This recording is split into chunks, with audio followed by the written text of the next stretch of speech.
TheAnswer.com. Now, from the Signature Bank Studios.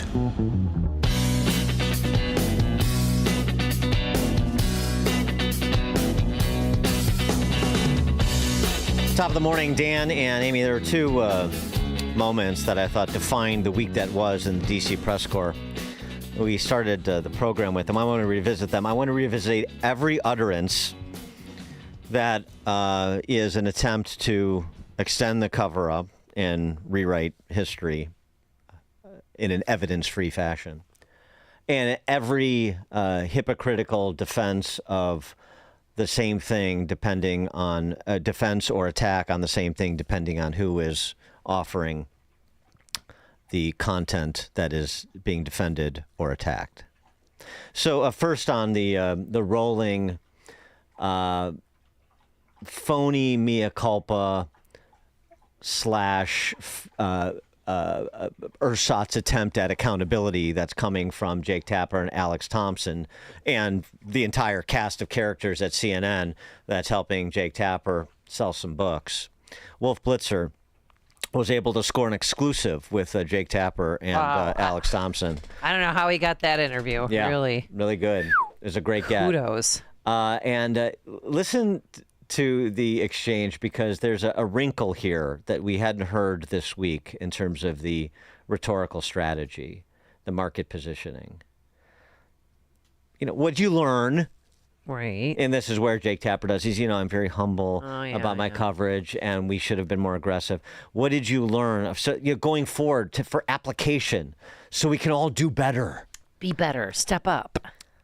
And then when Alex Thompson comes in, there's where the wrinkle is. See if you can pick it up. It's cabinet secretaries. Interesting. How has writing this important book, investigating the Biden presidency, Jake, informed you about how to cover the current president? Well, I just think in general, not Trump specific, but in general, I think that the press corps, and I'm certainly including myself, needs to worry less about politeness when it comes to these health issues. And needs to be even more aggressive when it comes to demanding transparency on health issues when it comes to the president. President Trump, while he appears healthy, he has not been transparent about his health records. And I think that that's something that the American people have a right to. You want to add something? Yeah, I think, listen, this is not the first time this has happened. Woodrow Wilson, FDR, JFK all hid significant medical failings. Joe Biden was not totally transparent. It is going to happen again, inevitably, unless there is something forcing such disclosures. Alex Thompson, Jake Tapper, the book, an important book indeed, a bestseller already. Hey, Wolf, go easy on the fellas. Boy. You didn't have to be so tough, so aggressive there. It's great news that Jake Tapper discovered just in time for Trump that it's time to be less polite. Oh, thank goodness. Wow. And what an admission by Alex Thompson that Biden was somewhat less than forthright. Really? You don't think? About his health care records. But the wrinkle at the end from Alex Thompson, giving us the historical context, Woodrow Wilson, FDR, Kennedy, and now Biden. Now we're going to be, real aggressive with Trump and a go-forward basis, of course, because it's not about Trump. It's just lessons learned, and now we're going to apply them. No, the Alex Thompson thing is Jake Tapper and Alex Thompson aren't just whistleblowers. They're not just the leading lights of the D.C. press corps here in this push for accountability. They're reformers. Something must be done in the interest of transparency and the American people's right to know. As Michael Goodwin said yesterday, I can't wait for the movie with Tapper and Alex Thompson. Maybe they could call it All the President's Yes Men. Zing. The reformers. Right. Wow. They're wearing a lot of hats. The other moment this week, the exchange between Caroline Leavitt, the White House spokeswoman, and Yamiche Alcindor, who is a flack for MSNBC, about the video that Trump played, and dim the lights, please, in front of South African President Ramaphosa on the matter of whether or not there is the systemic killing of Afrikaners, white farmers in South Africa. thus necessitating the asylum that Trump provided for 5 dozen of them. The video showed images of crosses in South Africa about white farmers who have been killed and politically persecuted because of the color of their skin. And those crosses are representing their lives. Those crosses are representing their lives in the fact that they are now dead and their government did nothing about it. Are you disputing that there's no... I'm disputing the fact that the video showed what the president claimed it showed, because it did not show that. But even more, what I'm asking you is who at the White House... No, it did show that. It showed white crosses representing people who have perished because of racial persecution. Verified the videos that the president shows, and what protocols are in place when there's unsubstantiated information being put out for the world and what leaders Yamiche, show? what's unsubstantiated about the video? The video shows crosses that represent the dead bodies of people who were racially persecuted by their government. In fact, the Associated Press, of all places, has a picture of that very monument, and the caption from the Associated Press is, "Each cross marks a white farmer who has been killed in a farm murder." So it is substantiated, not just by that video and the physical evidence that everybody saw on display in the Oval Office, but also by another outlet in this room, the Associated Press. So you should take it up with them if you believe the claim is unsubstantiated, and that's a ridiculous line of questioning. It's tough when you lose the AP, isn't it, Yamiche Elcindor? Something else I would have added to the response to Ms. Elcindor. You want to know about substantiations and citations and protocols for ascertaining the veracity of a particular video or report. Do you do any legwork? Do you do any research? Do you try to attempt to gain any understanding of what's happening in this world before you come here and just sort of throw out questions that Mika told you to ask? Because, and I say that to this end, Ms. Elcindor. So there's a State Department report when Biden was president that in 2021 and 22, there were 748 total farm attacks and more than 100 killings targeting white South Africans. Genocide Watch specifically cites a failure to prosecute murderers who targeted white farmers, which it says contributes to a culture of impunity as the general murder rate remains high. Of course, South Africa is the most violent country on the continent. So, there's some unpacking to do, but it makes it a lot easier to unpack when you have paramilitary arms of the ruling party leading chants of kill the Boer and kill the farmer, and Julius Malema, the warlord in charge of that paramilitary group, apparently talking about the killing being an indispensable tool of the revolution.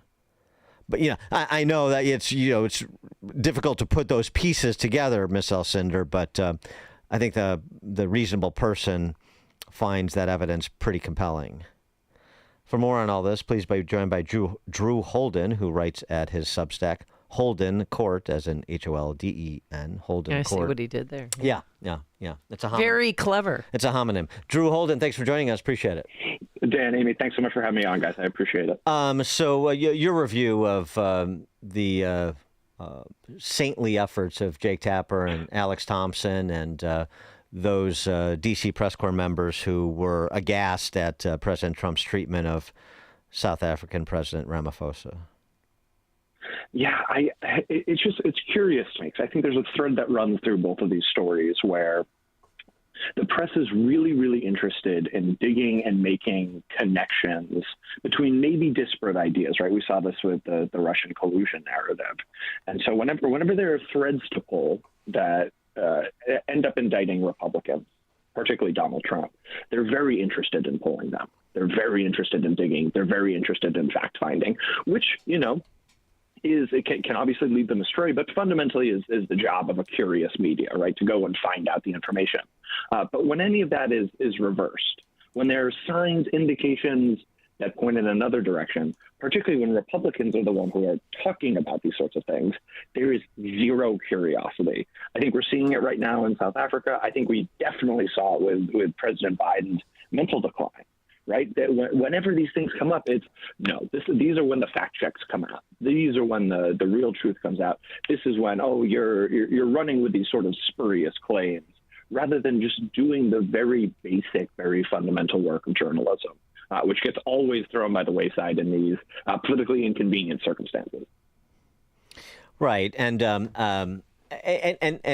so that there's one issue is the targets, and then the other, in the South Africa story, and the outrage over granting asylum to 60 white farmers and their families for 60 from people, 60, from people who opened the million. borders for tens of millions of people over the last 4 years.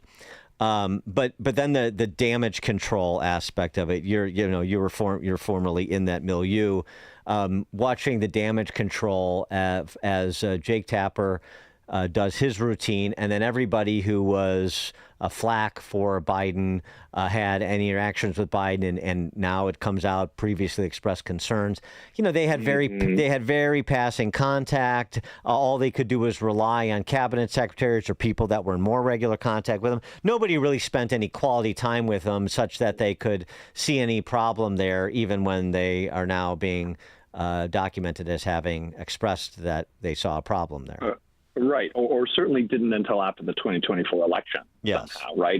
One of the curious facts I saw in the book was there are all these members of Congress and other people. There's a very, very precious few mentions of journalists in the book, or at least where I'm at so far, which I think is probably there's more told in that silence than in much of the rest of the book. But it's very interesting that in so many of these cases, there are people who Biden has aged 15 years since the last time I saw him. Yeah, right. And they're having the conversations all just reliably in December of 2024, right? And I find it really, really hard to believe. And I think, again, the big point here that I think gets missed throughout the book, and I fear will be missed in the kind of history books and all this, is they mention at a bunch of points all of these moments in time where conservatives and non-traditional media were pointing out, hey, there's something wrong here.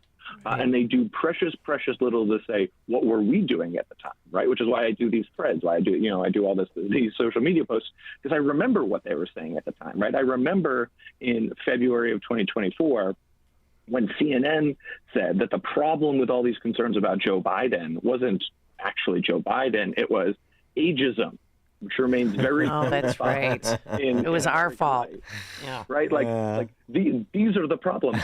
These are the words. You guys put these words on paper. And so it's a little bit spellbinding now to see everyone, including Tapper and Thompson, and their supposed grand revisitation of all of this, ignore all the things that were said by them and their colleagues at the time.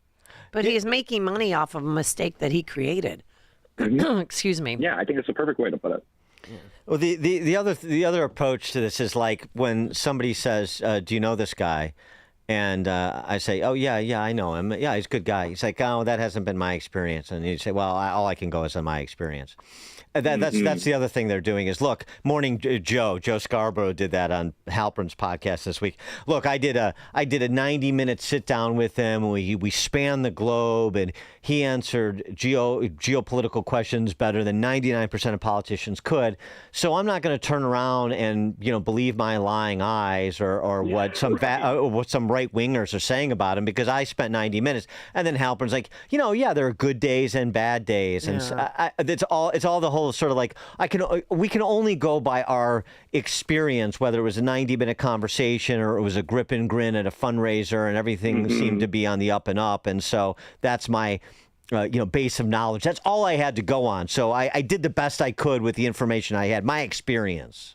Yeah, and it's curious as a defense mechanism, in large part because when Biden was in office, so many of these outlets relied so heavily not on what their own eyes could see, right? Because one of the points that I think Tapper and Thompson make well is that the Biden team and the Biden campaign hid him in the basement for so much of not just the campaign but his presidency. And so what so many of these outlets did was they relied on those same Biden advisors who were hiding him to give the story, to give the narrative. The most I think the most vivid example of this was a June 2023 piece from the New York Times, Inside the Complicated Reality of Being America's Oldest President was the title of it. You had, I think it was 3 or 4 bylines on the piece. And to get the story of Joe Biden and this, how is it serving the oldest president in U.S. history? They went to all of these staffers who were very given over to just supporting the president. There's 2 clips or 2 quotes in here that I think would truly make Stalin blush if Pravda had written it about him. The first is I'll read the whole thing because I think it's important to put in the context. Yet people who deal with him, Joe Biden, regularly, including some of his adversaries, say he remains sharp and commanding in private meetings. Diplomats share stories of trips to places like Ukraine, Japan, Egypt, Cambodia, and Indonesia, in which he often outlasts younger colleagues. Democratic lawmakers point to a long list of accomplishments as proof that he still gets the job done. Later on, they talked about how he's got this grueling travel schedule for an old man. And so they say at the same time, he, again, Biden, is trim and fit, exercises 5 days a week, and does not drink. He has at times exhibiting striking stamina, such as when he flew to Poland and then boarded a 9-hour ride to make a secret visit to Kiev. And it's like, guys, if you are here, if you can't talk to the guy in question, and all you hear are the people most close to him saying all of these fawning, wonderful things, shouldn't you have a tiny, tiny bit of skepticism? You don't even have to have a lot. Just maybe at first blush, not taking this as the gospel truth. No, Drew. The reason we couldn't talk to him is because he was swimming across the English Channel, pushing a rowboat or pulling a rowboat. He's Jack LaLanne. He's doing all sorts of feats around the world. We can't have access to him because he's summiting Mount Everest at the moment. Yeah, exactly. He's superhuman, and any of your suggestions to the contrary, they don't match up with how he appears in private, even to his adversaries. It's just nonsense. And then the timing of the revelation that her audio comes out, and people are shocked. What? Yeah, what? Boy, it's worse than we thought. Why would it be worse than you thought? Then you weren't thinking very much or consuming much information. But and then the prostate cancer reveal. And the timing of that, and he hasn't taken a PSA test in a decade. And now Comer, unsurprisingly, wants hearings. Do you think Republicans should pursue hearings and continue to investigate this? Yeah, absolutely, without question. I mean, there can't be a bigger story, even setting aside the media, there can't be a bigger story in America in the last 5 years than the fact that we don't know what the cognitive capabilities were for the guy who had the nuclear codes. And we don't know who around him knew, and we don't know who around him covered up. And we know a little bit, like we can kind of intuit what some of the problems of that may have been, but there's no way we know everything that happened behind closed doors, and there's certainly no way that we're gonna get it in this Tapper Thompson book. Well, and they're trying to cover up the cover-up by saying that, he didn't have enough money to take the PSA test, so that's why he did it last in 2014. Didn't have enough money. Yeah. Well, that's what they're saying, to save costs on his testing. Like, we're worried about that. I mean, you already drew blood. What's the big deal? But do you think that there's a possibility that Joe Biden didn't even know that he had prostate cancer, that they withheld that information from him? Yeah, I mean, I wish I could say definitively no. I don't think that's possible, but I think probably, right? I have I have less than zero trust in the people closest to Joe Biden that they had anyone's best interests in mind other than what they thought was the very narrow political legacy they were going to define at the end of 2024. Well, by the way, who are the people close to Joe Biden? I mean, I know some of the names, but Jake Tapper and Chuck Todd and all of these people trying to cover their backsides. They keep talking about this inner circle and the responsible parties, but they talk about them generically. I mean, is it Donnellan? Is it Klain? Is it the Zients, whatever? Yeah, is it Jill Biden? Is it Hunter? Who is the inner circle according to you? Since you're casting guilt at the inner circle, tell us who they are. Yeah, so it's Tapper and Thompson actually do in the book. They name them. So it's Donnellan, it's Ricchetti, and Jill Biden. I mean, Jill Biden's influence, I think, it really can't be overstated. I think you can see that a little from a distance, right? Particularly when he gives interviews now, when she's sitting right beside him finishing his sentences. But I think those three are the biggest people closest to Joe Biden. And then there's obviously kind of a level out from that. There's Zients, there's other people who are kind of within something akin to that inner circle. But you know what? Those three. But you know what, Drew? Go fine. You're naming names. Now we can investigate, because I'm not taking that at face value either. They could be trying to do damage control or protect Susan Rice or somebody else that's their ally, right? Yeah. 100%. Right. And I think this is why you've got to have investigations. You can't rely on self-interested and party-motivated journalists to go out and tell the true story of who are the people who should be held accountable for this. I mean, I think this is absolutely the right use of government authority to get to the bottom of this. I truly can't imagine what could be more important. Drew Holden, he's a veteran of media and PR flackery. He also writes at his doesn't sound very complimentary, but it's, There's a compliment in there somewhere. It's just descriptive. Yeah, that's neutral. He writes at his Substack, Holden Court. That's Drew Holden, HOLDEN.substack.com. Drew Holden, thanks for joining us. Appreciate it. Pleasure's mine, guys. Thanks so much for having me on. And you could also follow him on X at Drew Holden 360. And he joined us on our turnkey.pro answer line. You're listening to Chicago's Morning Answer with Dan Proft and Amy Jacobson on AM 560. The Answer. Gain insight into building strong marriages and raising godly children with Focus on the Family with Jim Daly each weekday at 11:30 a.m. on our sister station, AM 1160. Hope for your life. Hey, Carl Jackson here for Dennis Prager. While Dennis Prager is recuperating, we know